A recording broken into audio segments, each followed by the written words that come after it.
Você vai ouvir palavras de coração para coração, conforto e fraternidade, no ar. Mensagens de Esperança.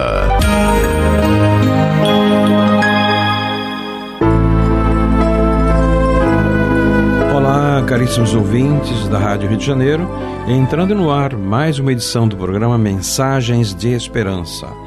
Apresentação de João Aparecido, que agradece a carinhosa sintonia de todos. Passamos para a nossa primeira mensagem. É do livro Jesus no Lar, o Espírito Neio Lúcio, o médium Francisco Cândido Xavier, e ao capítulo 27, o Dom Esquecido.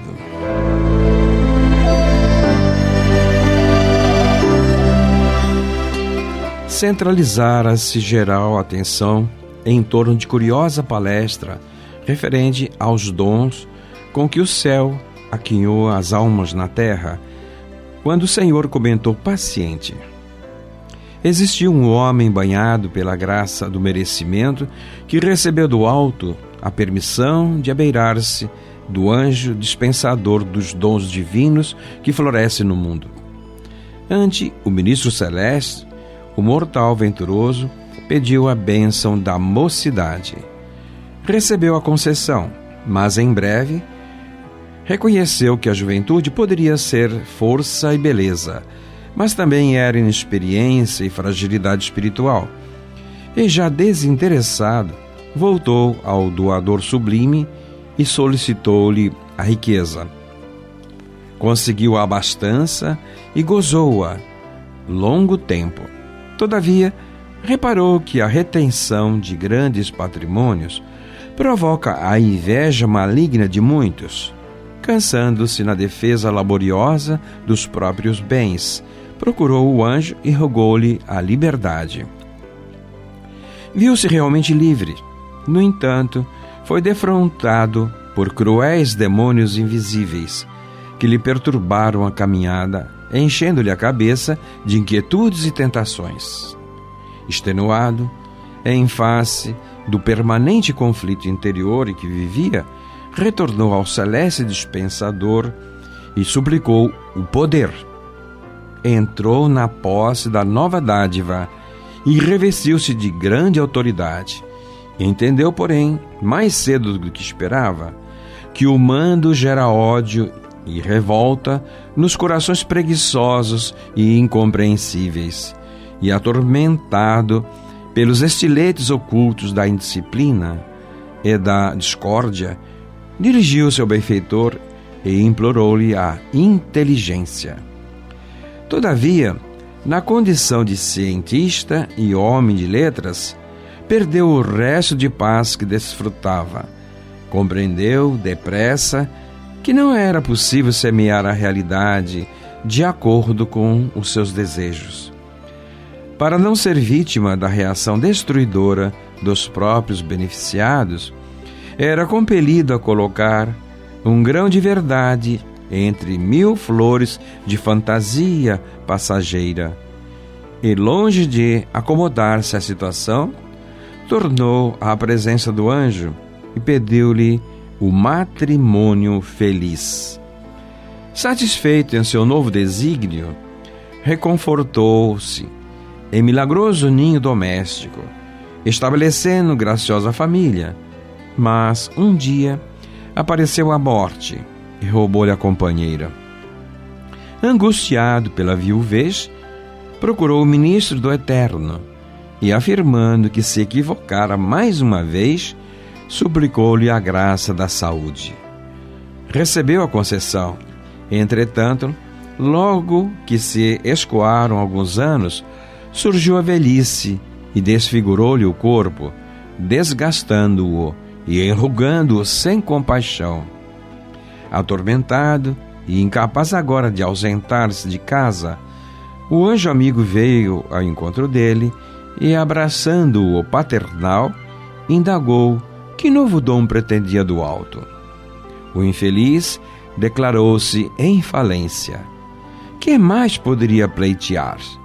Foi então que o glorioso mensageiro lhe explicou que ele, o candidato à felicidade, se esquecera do maior de todos os dons que podia sustentar um homem no mundo. O dom da coragem, que produz entusiasmo e bom ânimo para serviço indispensável de cada dia. Jesus interrompeu-se por alguns minutos. Depois, sorrindo ante a pequena assembleia, rematou: Formosa é a mocidade, agradável é a fortuna, admirável é a liberdade, brilhante é o poder, respeitável é a inteligência, santo é o casamento venturoso, bendita é a saúde da carne.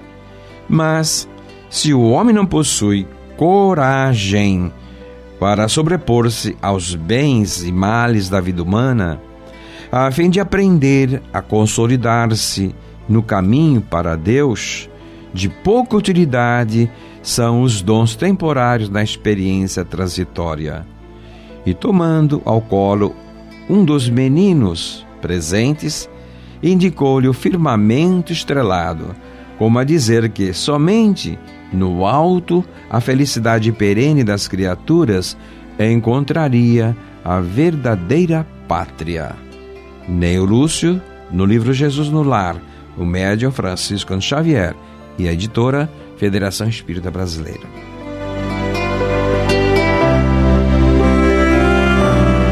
Estão em sintonia com a Rádio Rio de Janeiro, em 1400 kHz AM, e pela internet www.radioriodejaneiro.am.br, e o programa Mensagens de Esperança, passando para o módulo Vocabulário Espírita.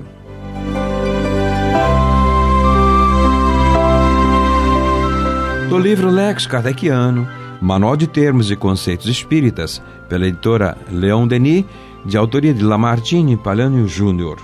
Ele anotou o termo casamento. Lamartine se expressa da seguinte forma: ato de união entre duas pessoas de sexos diferentes, capazes e habilitadas com legitimação religiosa ou civil. Matrimônio, enlace matrimonial.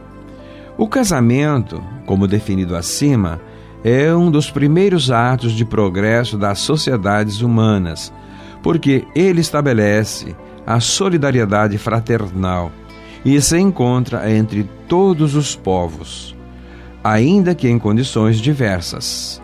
Ele destaca as perguntas 695 e 696 do Livro dos Espíritos, que nos diz o seguinte: no casamento, o que é de ordem divina em relação ao mundo material é a união dos sexos, para operar a renovação dos seres que morrem.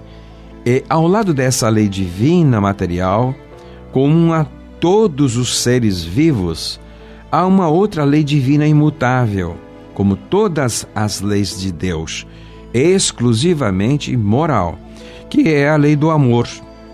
Quis Deus que os seres estivessem unidos não somente pelos laços da carne, mas pelos da alma, a fim de que a afeição mútua entre os esposos se transportasse para seus filhos. Capítulo 22, número 3, do Evangelho segundo o Espiritismo.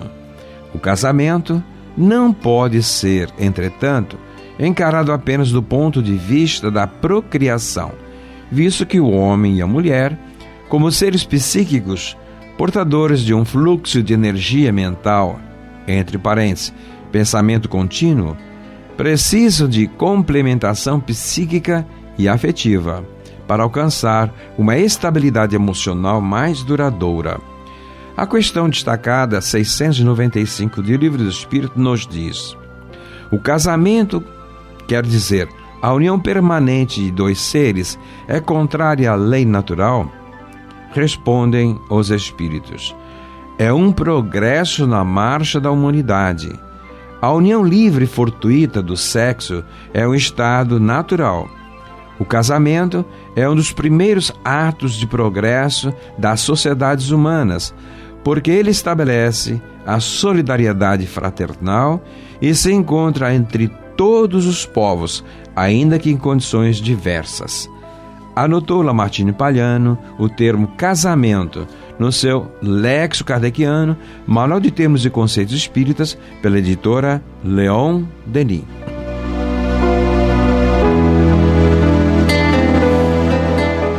A música também é uma mensagem para nós, almas imortais. Ouçamos do CD Vansan Solos de Violão, a trilha de número 9, Oração de São Francisco.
Estão em sintonia com a Rádio Rio de Janeiro, 1400 kHz AM, e pela internet www.radioriodejaneiro.am.br.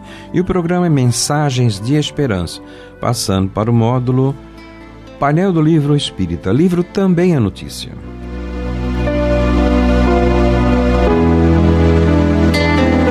Em minhas mãos, mais um lançamento da editora Vinha de Luz.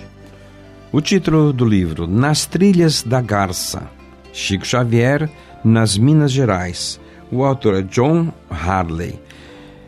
É impressionante a imensidão de títulos lançados à guisa de levantamentos biográficos, históricos, desse médium que é uma referência mundial e é o exemplo de um verdadeiro cristão, que para o movimento espírita e para o mundo dividiu exatamente o desdobramento da expansão do movimento espírita antes dele e depois dele.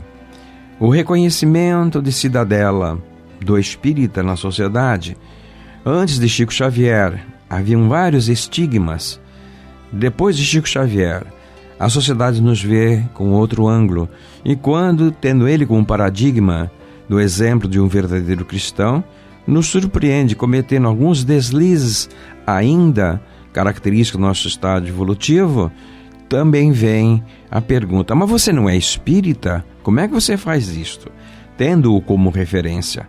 Então, hoje, gozando do direito de cidadela, em função desse grande exemplo na contemporaneidade, podemos dizer não só as suas centenas de obras, de títulos, mas também o seu exemplo moral de verdadeiro cristão. Isto nos legou uma posição em que vários biógrafos lançaram suas anotações, suas observações. E John Harley também apresenta o que seria apenas uma primeira obra. Ele nos informa nesta que passa a ser uma trilogia. Mas vejamos então como é que ele apresenta esse seu Nas Trilhas da Garça.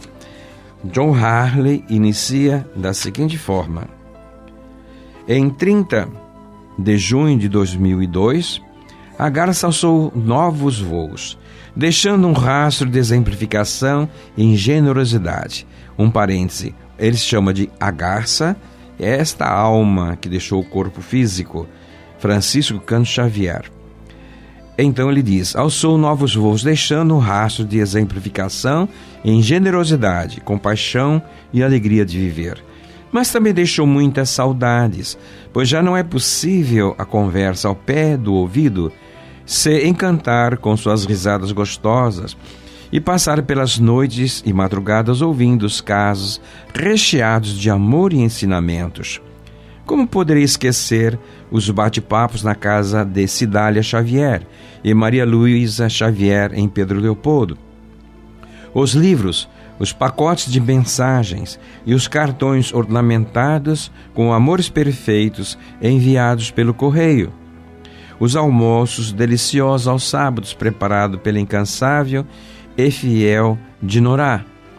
As memoráveis reuniões na Casa da Prece, as atividades sociais no Abacateiro e na Vila do Pássaro Preto em Uberaba, e o sorriso todo característico de quem estava de bem com a vida, fazendo contrariedades do tamanho de elefantes que ocupavam a cabeça dos desesperados, ficarem menores que peixinhos de aquário. John Harley, referindo-se exatamente a esta primeira obra, O Voo da Garça. Esse, Nas Trilhas da Garça, o segundo volume, ele nos diz, a título de apresentação: amigo leitor, em 2002 passei por uma crise existencial sem precedentes.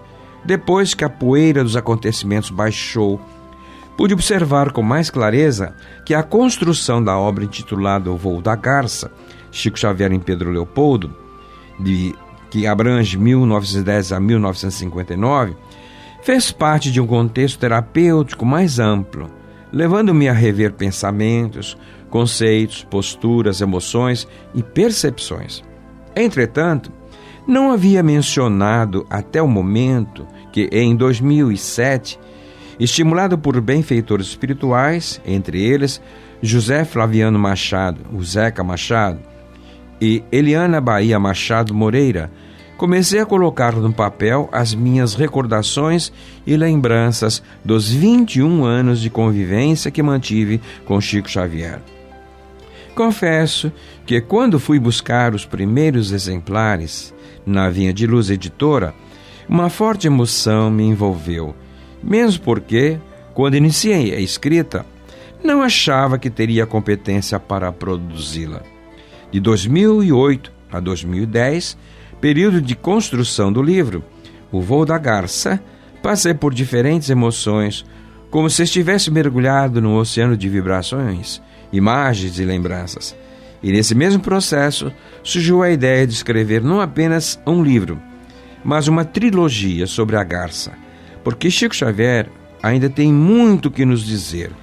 E aí, estimado leitor, por razões que a própria razão desconhece, ofereço o segundo livro para a sua apreciação. Desta vez, não só expondo a minha convivência com Chico Xavier, mas algumas implicações e reflexões dessa convivência sobre a minha vida. Segue para apreciação a mensagem psicografada por Geraldo Lemos, recebida na reunião pública do Centro Espírita Luz, Amor e Caridade, em Belo Horizonte, no dia 23 de abril de 2007. E segue a mensagem assinada pelo Espírito José Flaviano Machado, Zeca Machado. Então, à guisa de apresentação, está aqui o lançamento Nas Trilhas da Garça. E qual é o sumário dela? O que ele aborda? Reflexões em Pedro Leopoldo. A difícil arte de perdoar. História sobre Chico Xavier. A psicografia. Ponto de chegada, Uberaba. Chico Xavier e o movimento espírita. O programa Pinga Fogo. A peruca em Chico Xavier. O grupo espírita da prece. O problema de saúde. Aspectos do trabalho social de Chico Xavier. A correspondência de Chico Xavier. Então, esses são os tópicos do sumário desse lançamento da editora Vinha de Luz, Nas Trilhas da Garça. Uma boa leitura, querido e amado ouvinte. O autor, John Harley.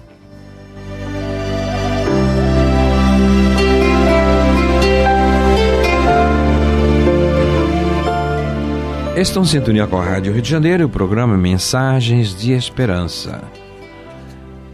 Para nossa reflexão, observemos do livro Aprendendo a Viver, de autoria de Legrand, pela editora Soler. O pensamento: eu aprendi que desistir de um objetivo difícil é mais cômodo do que persegui-lo. Legrand. Também, Jesus no teu dia a dia nos orienta realmente como nos conduzirmos a nossa atitude, o nosso procedimento. É o capítulo 32. Jesus no teu dia a dia, o médium Agnaldo Paviani e o espírito José de Moraes. E José de Moraes nos diz: conheça-se a si mesmo. É comum conhecermos detalhadamente a vida alheia, mas já conhecemos nossa vida íntima? É comum visitarmos os parentes consanguíneos, mas já visitamos nosso interior? É comum viajarmos nos períodos de férias, mas já viajamos para dentro de nós mesmos? É comum procurarmos respostas fora de nós, mas já tentamos procurá-las dentro? Tudo converge para dentro, tudo converge para nós mesmos.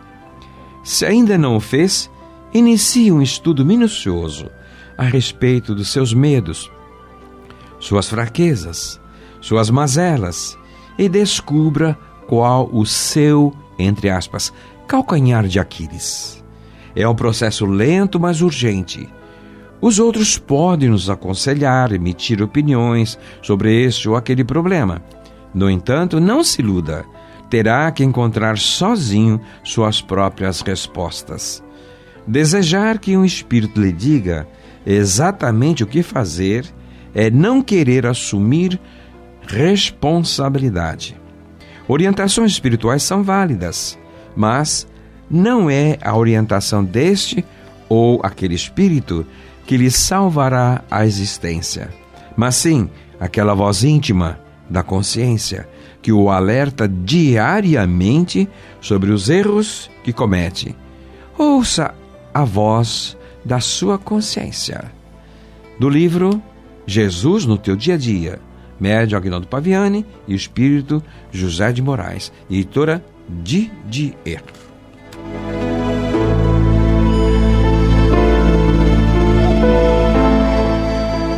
Nos diz Emmanuel no seu Palavras de Luz, editado pela Federação Espírita Brasileira: nossa palavra é para que a terra vibre conosco nos ideais sublimes da fraternidade e da redenção espiritual. Emmanuel, do livro Palavras de Luz, pelo médium Francisco Cândido Xavier.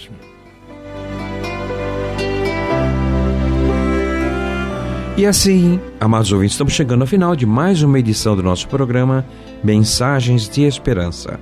Agradecemos a carinhosa sintonia e esperamos contar com ela na nossa próxima edição. Muita paz em todos os corações. A Rádio Rio de Janeiro apresentou Mensagens de Esperança.